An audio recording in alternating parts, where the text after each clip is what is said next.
Hi, everybody. Welcome back to another episode of Orgasmica. And I have my favorite guest of all time. Always and forever and ever. I think this is your fourth episode. I think it is. Of Orgasmica, baby. And today I wanted to talk about sex. Let's talk about sex, baby. Let's talk about you and me. Well, many ways that we can talk about this theme, I figured. But I think one of the main things that we can talk about it is how our sexual relationship has changed over the years. So I want to hear I have some questions, but I also want to hear what's your perception of how our sex life has changed. Oh my God. When it started out, you were very, I want to say, aggressive.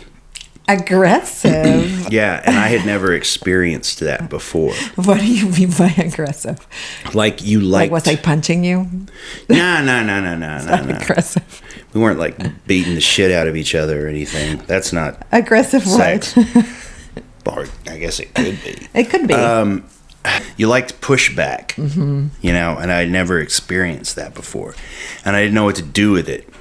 Like you would push against me in different ways, and rather than push back, I would yield to it, thinking, "Oh, she wants to change position." Okay, right? Yeah. And it took me a while to figure that out. Part of your journey has been going from masculine to more feminine energy. Yeah. Regarding sex. Regarding life, but obviously, it obviously has something to do with sex too. Yeah, right. So you feel I was more masculine? Yeah. Yeah. And over the years, I think that you have learned to do just that, to find a balance for yourself. And then my journey has been more about understanding that intimacy has a lot more to do with just sex. You know, sex isn't just intercourse. Yeah. And so we have managed to maintain a very, very intimate physical connection with each other. Regardless of how often we have sex. Yeah. Right? Yeah. And that's been astounding for me. I don't, it's 10 just... years. Well, we've been having sex for 12 years. Yeah. Right. Because we've been married for 10, but we've been having sex for 12 years. Yeah. I mean, it definitely has changed a lot. Like for me, well, obviously as the relationship evolves, right? Because I want to speak to that it has never been static, our sex journey. Like we started as just, we have said this before, but we started just as sex friends. And we started just having sex. I call it sex friends. Yeah. I wonder. Well, what would you call it? We were friends and we were having sex. Yeah. Yeah. No, but we were not in a committed relationship. So that's what I call this. I'm just trying to think of a fun word to come up with. Go ahead. And so we did that. And then we decided to be in a relationship. And then right after we got married. And I feel like because our circumstances changed from you would just come over, we would have sex, we would go on hikes, and that's it, you would leave. To then all of a sudden living together and being in each other's space. Every time when we were sex friends, every time we see each other, we would have sex. And now we're living together. It's usually how it works. Yeah. But now we're living together. Sex acquaintances. But now that we were living together, I remember this moment where you're like, I think the both of us were like, you just had moved in and we were like having sex every day. And I was like, oh my God, let's promise each other that this is the way it's going to be forever. And you're like, yes. And I was like, this is going to be amazing. And it just did not happen that way. Never does. No. We were living in like just ignorance bliss, I guess it would be called. So we stopped, and it came a lot of, we have talked about a lot of deaths of relationship. Yeah, well, our death of relationship, but it's like the what is it, the word for it when you identified as something? Identity, like identity. Paradigm, identity. Yeah, it was a lot of identity deaths, and with that, a lot of our sexual relationship changed. But it went from us having a lot of sex to us having a little bit of sex to me not wanting to have sex. Yeah. And me being like really averse about not wanting to have sex, and you pushing back and being like, what the fuck is happening? I know we both made mistakes, and you didn't do it in a bad way. I mean, we both could have handled it better, but we didn't have the tools in that moment. Well, I'll start with this. So we watched a movie together recently. Yeah, Married with Kids. No, something with kids. Okay. In the movie Friends with Kids, I think it's called, and John Hamm gives this monologue, right? And he is lamenting the fact that he and his wife rarely have sex anymore. And he talks about the chronology of how they always had sex to now they never have sex. And had I been listening to that 15 years ago, I'd be like, goddamn right. And now I'm like, what's his fucking problem? How do you measure intimacy just by fucking intercourse? And it made me mad. So I think that's a really good example of what my journey has been. Yeah. Does that make sense? Hashtag growth. Yeah. Hashtag growth. No, definitely. It definitely has been a growing journey. I mean, for the both of us, but I feel like a lot of men don't let themselves create that, because you were a person when I met you that were really focused on sex. Yeah, and I used it as a barometer. A barometer of all kinds of a barometer. If I was in a relationship, a barometer of how good the relationship was going. If I wasn't in the relationship, I used it as a barometer of my manhood. And man, oh my God, I can think back to, like, I'd have friends, healthy friends, who would say things like, well, I'm waiting for the right person, or to have sex? I don't feel ready to have sex with her yet. And I would just nod my head, and inside my head I'd be going, you pussy. Right? And I hear people say that now, and I'm like, good for you. You do that. Like, younger guys, like, you are on the right track. That is healthy. Right? And I used to just judge the shit out of guys. Because why? Why was your relationship with sex? When did you lose your virginity when it started to? Too young. I was like, oh God, I'm sorry, Mom. I was like 13 or 14. She has no idea. Oh, Jesus. Does she listen to all your episodes? No, and I don't think she would care. I think she'd be like, oh, that makes sense. Yeah, but your mother doesn't care. No. About these things. I talk to your mom about sex a lot. That's true, you do. I don't listen to those episodes. Or conversations. No. Love talking to Sue about sex. Love it.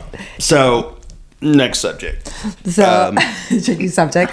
Yeah. No. But what was so you lost your virginity when you were 13. Yeah. And then you also love being in relationships, I guess.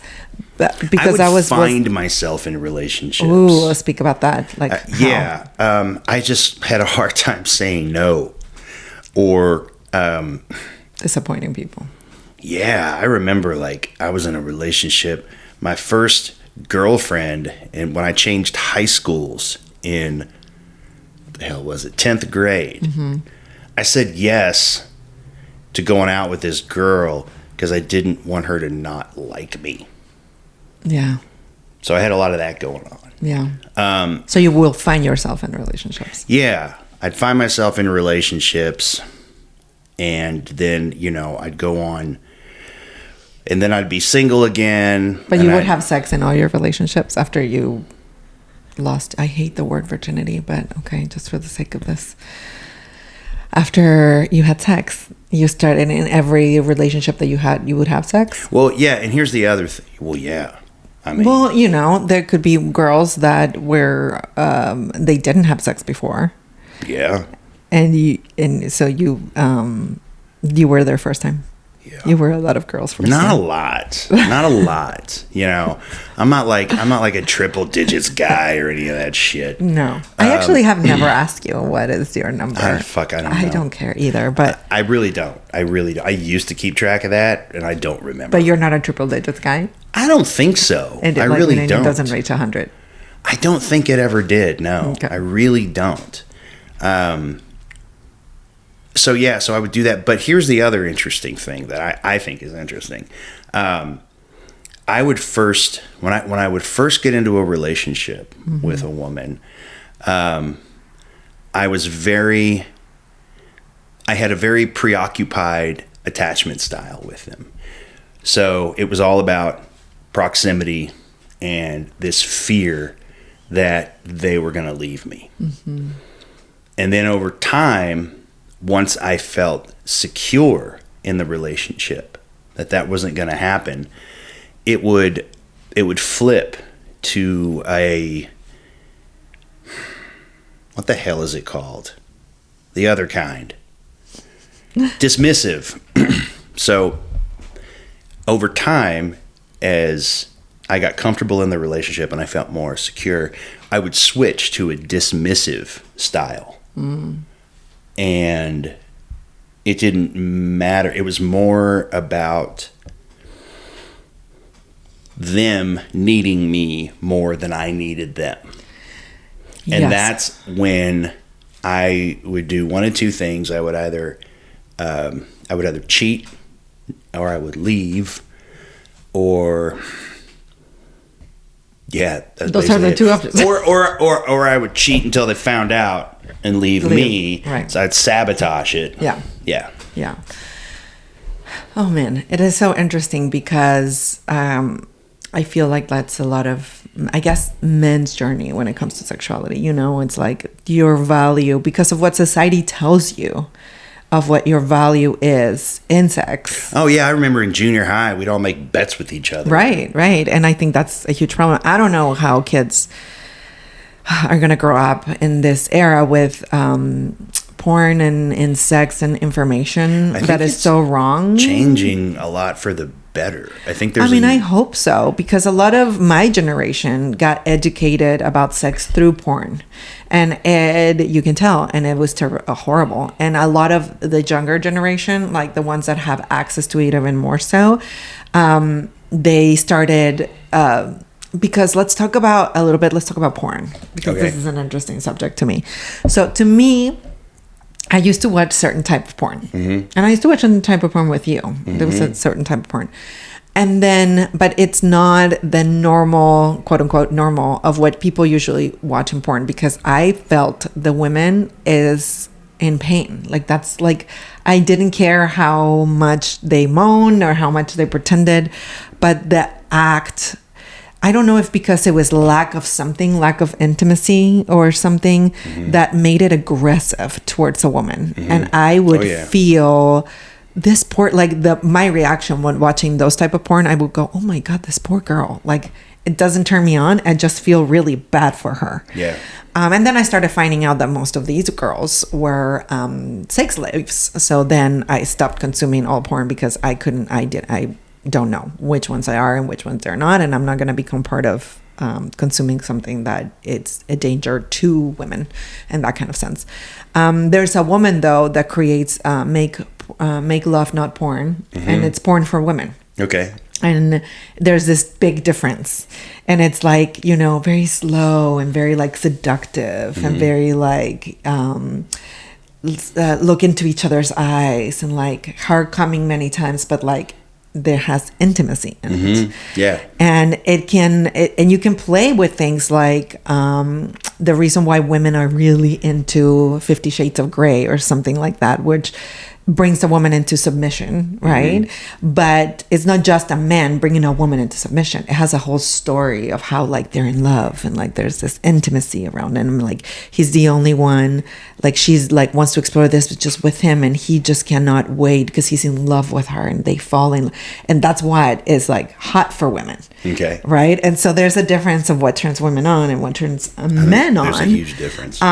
I think. And also why we use porn. So women mostly they use, porn as like, oh my God, yeah, I want to feel this because this guy, like, but men, it can be like, oh, I just like had this energy and I just needed to jerk off and like, I just needed. So what has been your relationship? I need to focus on my day. I got to get this over with. Right. Mm-hmm. Which, wow. Yeah. I think there's a much better way of handling that, of just staying in the present moment. Yeah. And not like, and not jerking off just because I got about 15 minutes to kill. Or, man, I can't stop thinking about it today and I got shit to do. Or whether it's an addiction for some people. Yes, well, it can become an addiction. Oh, absolutely. It's addictive. Yeah. And then you get a really, really skewed idea of what sex is and what it isn't. I think so. We'll talk about that. But this idea of staying in the present moment and just being with your urge, or your horniness. Mm-hmm. I hate that word, horny. What's another word? With your turn on. Yeah, just being present with that and breathing through it. Yeah. Right? Yeah. And then going about your day. I like that. I like that idea. Yeah, I mean, that is the concept of sacred sexuality, right? Like the concept of use it as energy. It's like exactly using it in a day. And I love when I heard this concept, and it makes sense to me. Now, when I told one of your friends at a wedding, he got really fucking angry about this. So, I'm just gonna say it anyway, which is this idea of the way society has structured itself by the powers that be. Yeah. AKA consumerism, AKA the patriarchy. By the way, patriarchy doesn't mean that we hate men or that we need to tear men down. Patriarchy just means also it affects men in a high intensive way. And there is this theory in the tantric world, I'm sure in the sacred sexuality world in many other ways, that a man that doesn't know how to use their sexual energy, it's a man that masturbates a lot. It gets their energy out. And in French, they call it le petit mort, right? The little death. So when a man comes, because of the energy that it requires for them to ejaculate, because it's to create life, really. It's to create life. And you're literally making a physical... Like you're making shit. Yes, you literally are. Like it's taking so much energy out of you that you have to you kind of die, right? Like you have to rest for a bit, take a nap, make a sandwich. Exactly. Sorry. And for women are it's the opposite thing. Yeah. But so if you want to control men, you have men that masturbate all the time because you have their energy out all the time and they don't get to use it. So in the sports world and in the business world, there's this thing that is called sex magic that people use. And men that are in sports, they actually have a period of time where they cannot have sex and they cannot ejaculate because they have to use that as sexual energy to put it into their business or to put it into their game sports. Night. Yeah. You know what I mean? And it's a very well known that if you know how to harness your energy, you become very powerful men. But so what does society do? They put so many naked women all around you guys, like selling a burger and it's tits. And it's like, who is that geared towards? Surely not women, who are the most, that consume the most actually. But it's like you see naked women everywhere. Porn is more guided towards men. It has always been, for kind of like the male gaze. And so this whole idea of you want to keep a man stupid, have him masturbate all day long because their energy is out, kind of out in the world. Oh, the power. Yeah. Sure. But this is also like sex. It's such a powerful thing. Oh my God. And people don't think that people use sex for control. Fuck yeah. In societies and cultures in so many other ways, you know? And so to me, that doesn't seem too far off because I'm like, yeah, people use sex all the time. And in our business, there's the saying sex sells. you know? And like, there's all these things of like, how do we play with sex? How do we play with sensuality? How do we play to sell people an idea, to sell people you know, the porn, to sell to people have them masturbate, men just being just dumb machine that they're gonna just ejaculate. And yet the men that are making the most money, they kind of are using this. Yeah, and some of those men who are making the most money, I'm not saying they're using that technique. They're probably not. But to your point about controlling men, brilliant, powerful men who just cave when a younger woman gives them attention, and they leave their wife for this other thing. Maybe they'd been doing it all along. Who knows? But yeah, that idea of how to either harness your own power or somebody else's power and manipulate it through sexual energy, that shit's real. Yeah, that's a thing. It's a thing, and I love talking about this because it's just, I feel like it gives pisses a lot of people off too, doesn't it? It does. But it gives me a perspective of sovereignty, because then you start thinking, oh, how is the world, society, culture trying to manipulate my sexuality? And how do I can become sovereign so that I don't fall into those traps? Yeah. Like for a woman is about comparison to other women, to other women's body, and like the dissociation from my own body. So I become really aware of like right now in the world of Ozempic, and like everybody's so thin, and you know, it's like, okay, my sovereignty comes from a place of like owning my body and being in my body and being in my sexual place, and not trying to compare myself to the skinny bitch next to me, or like whatever society is doing, or whatever people dieting are, or whatever standard of beauty it is in the moment, because it changes, you know, feels like almost every fucking week. And so it gives me like a perspective of being like, oh, I can see it. And so it gives me more sovereignty to my body and my if you can see it and notice it and be aware of it. That's why I like talking about it. Not because I'm a conspiracy theorist. It's just, it gives me the sovereignty of it. So let's talk about, I have a question actually that I found interesting. Take notes? I did. I took notes. And I have a I want to get new chairs, by the way. Okay. Is it uncomfortable? New podcast chairs. How do you feel our sex life mirrors, or doesn't mirror, the way we communicate and show up in other areas of our relationship? Shit. I don't know. How does our sex life mirror the ways we show up outside of our relationship? So, here's an interesting thing. I've noticed there are many times, and I don't know if it's age or something that we've talked about in the past, which is this, I've never thought about this before, but that's the point. This,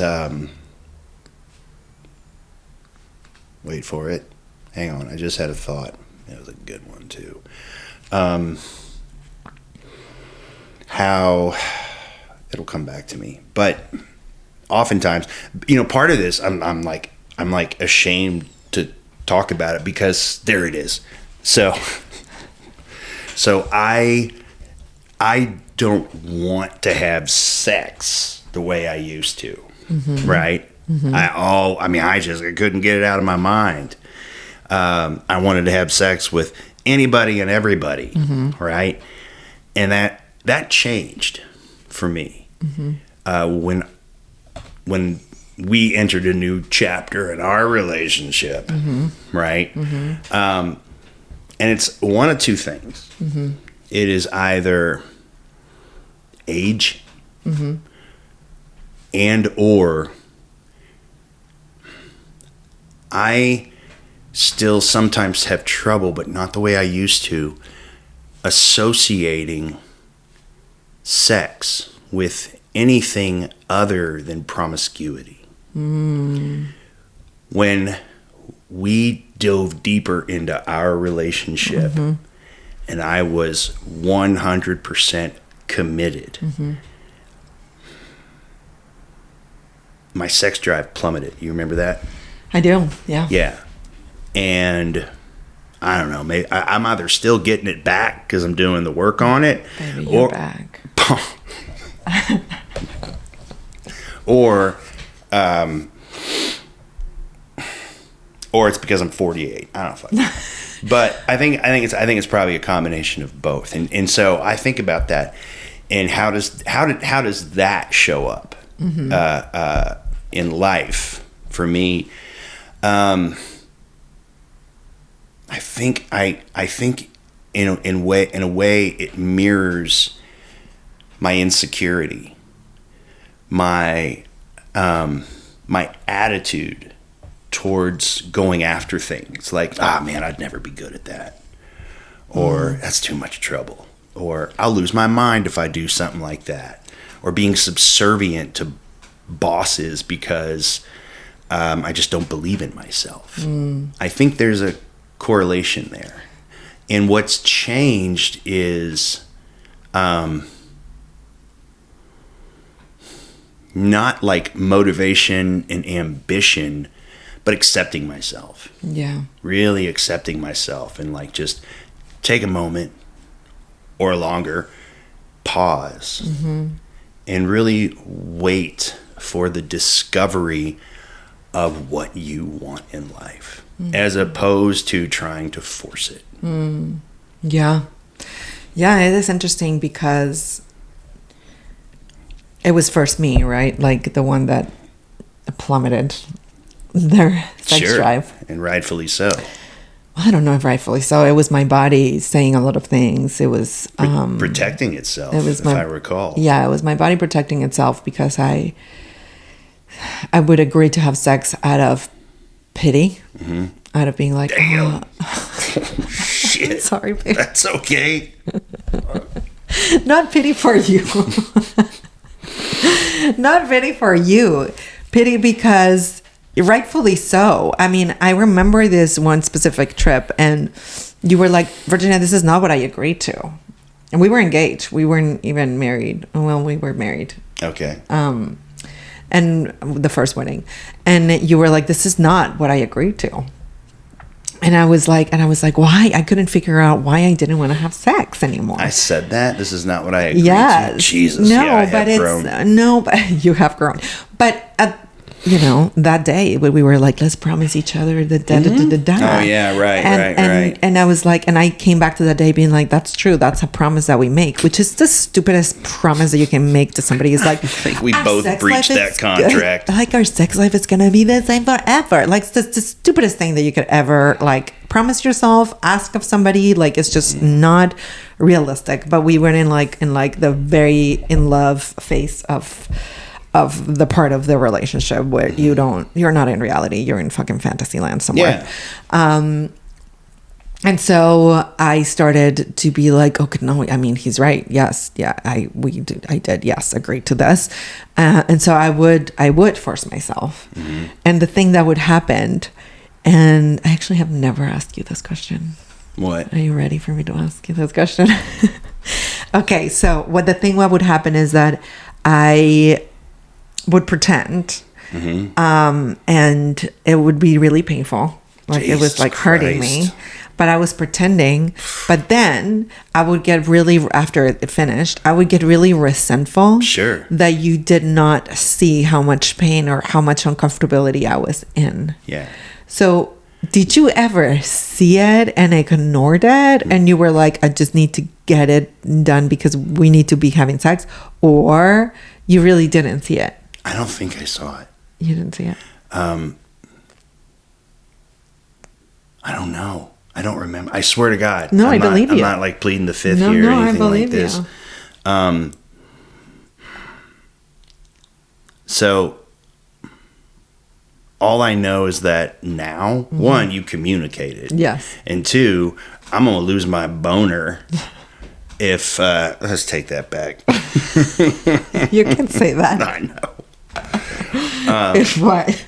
So one, you communicate that with me now. Yeah. And two, once I know that, I can't. I can't continue. Right. But continue with penetration. But that's another thing that we have, like, I feel like it has grown. It used to be like, okay, the reason why I didn't want to say that it's hurting me is because it was the end of it. And then I saw a lot of frustration from you and from me. Like, we were both frustrated. And so instead of being a space where we connect, it became a space of frustration, like just immediate frustration. Yeah. Of like, oh my God, it's so painful. What does it hurt? And you was like, oh my God, this just lasted 2 fucking seconds. Like, this is frustrating. Like, because there was no culmination of anything. Yeah. And so I think one of the things that we have learned is that, oh my God, it hurts. Like, if I say like, it's not feeling really great right now, you would pull out, but we can still continue having like intimacy. Like, it's just not the end. I was like, oh, okay, well, see you later. You know what I mean? It can still be a moment of like connection, and we can touch each other. And there are moments that we're just like talking and touching each other, and then we go back into the space. Yep. And then I'm more open and I'm more wet or whatever, and then we have sex again. Yep. And it used to be the way it used to be. It was like all or nothing. All or nothing. And when it would end, like, if I would push being like, oh no, it hurts too much, or you would see it in my face, because you would be like, am I hurting you? Because you would see it in my face. You will pull out, and it will be the end, and you will go to the bathroom, and I will just lay in bed or move and get dressed like immediately. And so it would create this it would create just this like not safe space for either of us. And it started creating for me a space. It's gonna sound awful, but I don't mean it in this specific, a space of trauma. Sure. Like, that's what it started to be for me. Yeah. And then my body started closing off more and more and more, and less and less and less and less I wanted to have sex. Yep. But then I will feel bad for you. It, like, that's what I mean, pity. It's not pity of like, oh, it feels like, oh man, like, yeah, I also didn't know what our relationship was without sex. Like, we didn't have other bases.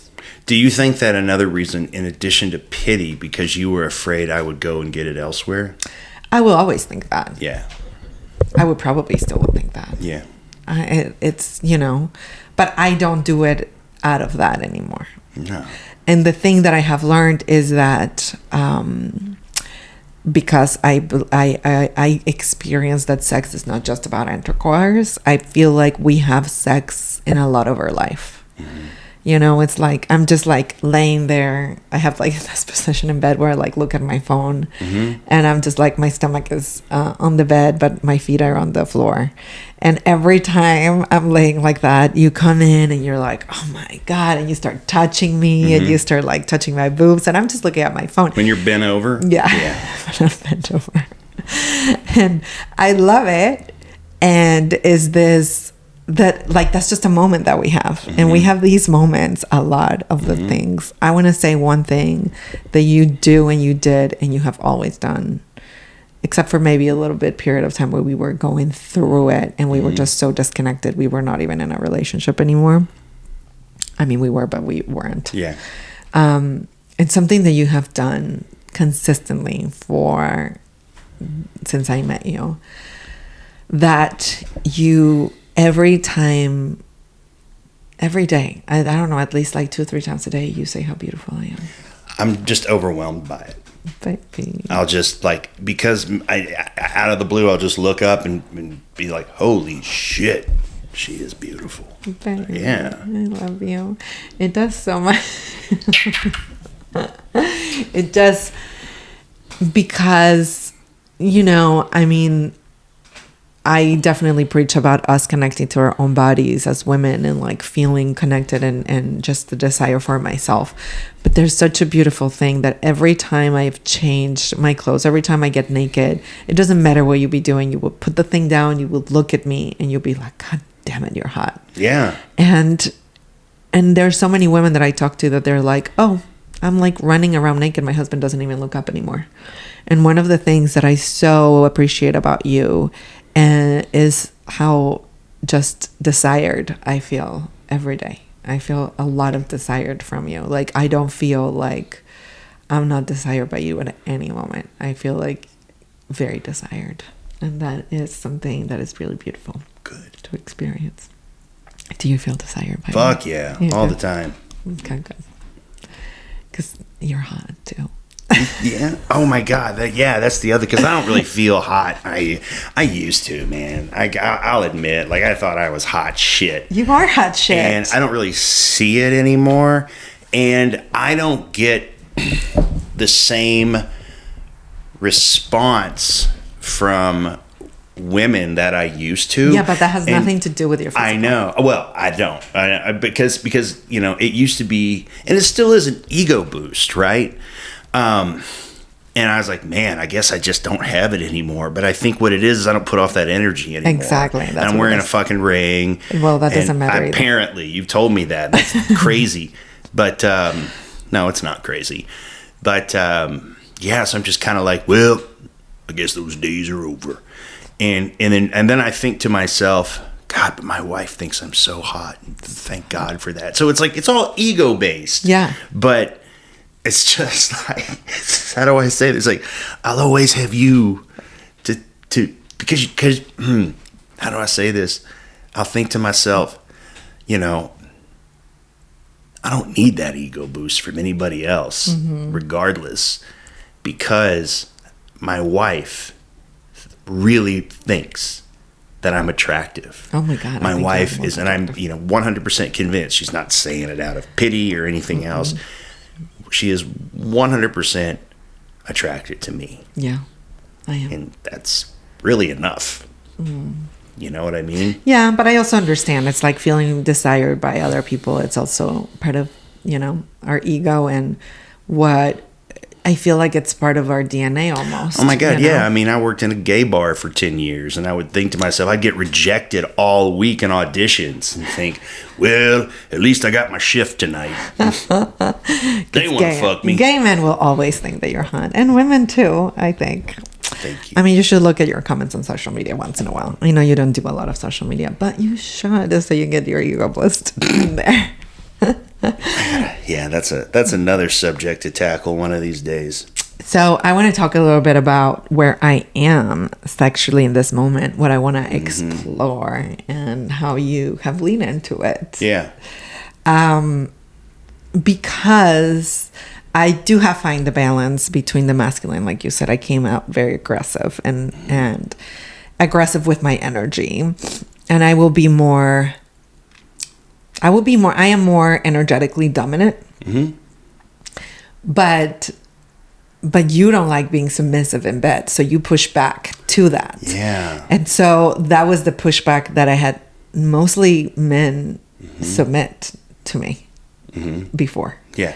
And you are the first one who kind of was like pushing back against it. So I pushed back too. And you were used to women kind of doing the same, kind of like they would submit in that kind of sense, energy wise. Yeah. And so we were meeting each other where we're just like, oh, let's see who kind of like, and I thought that was super hot. And at first you were like, what? You're giving me mixed signals because at first I felt like you're like, you're pushing me away, but then you're pulling me in. And I was like, yeah, because I don't want to really push you away. I want you to like hold me down and I want you to like, submit me. Yeah. In that kind of sense. And you were like saying that and it was okay. So we found a little bit of a balance. And then I kind of discovered more of my feminine and how uncomfortable I was in the just receiving, just, being and letting somebody guide me and letting kind of control just go off the window. Yeah.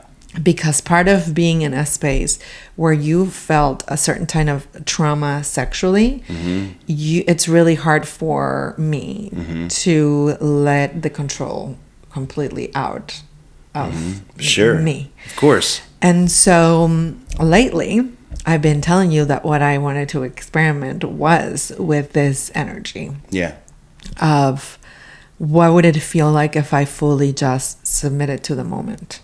And I don't feel like it's submitting to a person, but it is submitting to a moment. That's a really good way of looking. I never thought of it that way, that you're submitting to the present moment. Yeah. It's almost like a form of practice. Yes. To just let the present moment unfold, like a meditation. Yeah. And because Never I thought of feel it like that. it's like life, and I'm trying to do the same with life, where for a long time I didn't know how to receive, and when I started knowing how to receive in pleasure and in sex, I started receiving in life even more, and like receiving a compliment. I say this in a lot to my clients and in the podcast: what you do in bed, you do in life, and what you do in life, you do in bed. Yeah. Because we're not separate. I don't know, for some reason we have had separation between sex. I do this in sex, and in life I'm a different. But no, there's a lot of overlap into how we behave in life and how we behave in sex. Yeah. And so I just kind of wanted to experiment in life, being more the receivership of okay, what would happen if this comes at me?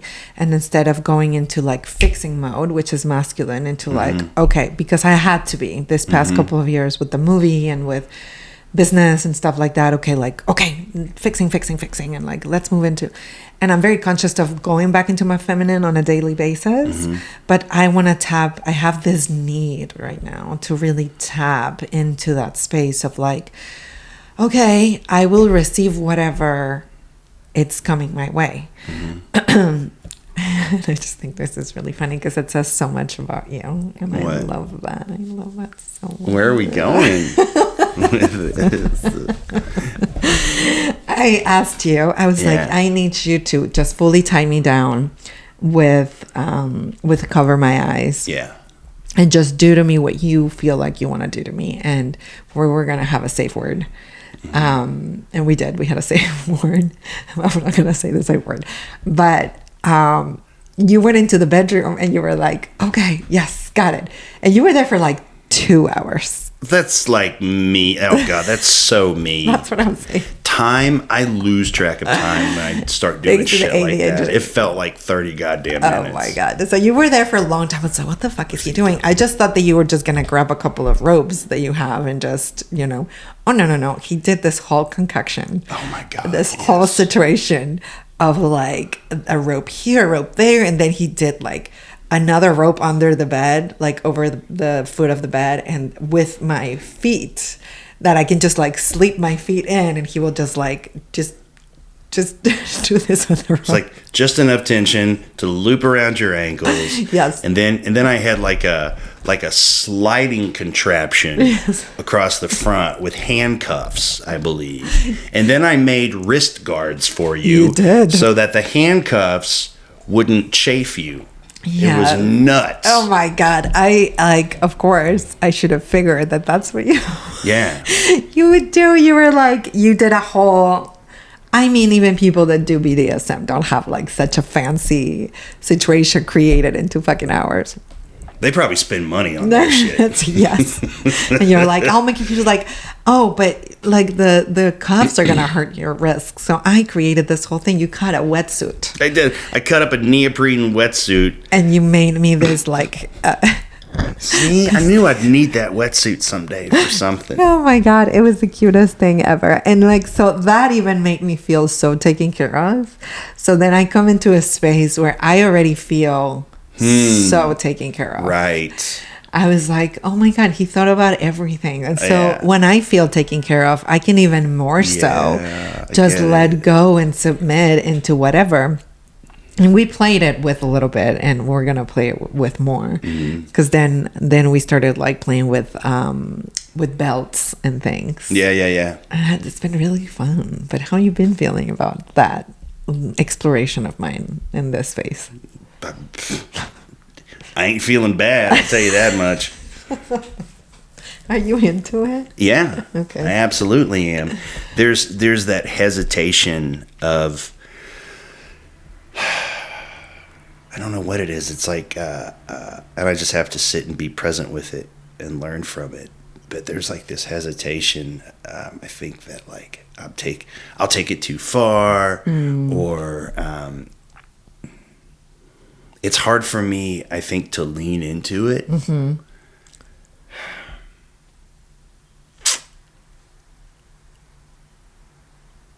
And I don't know.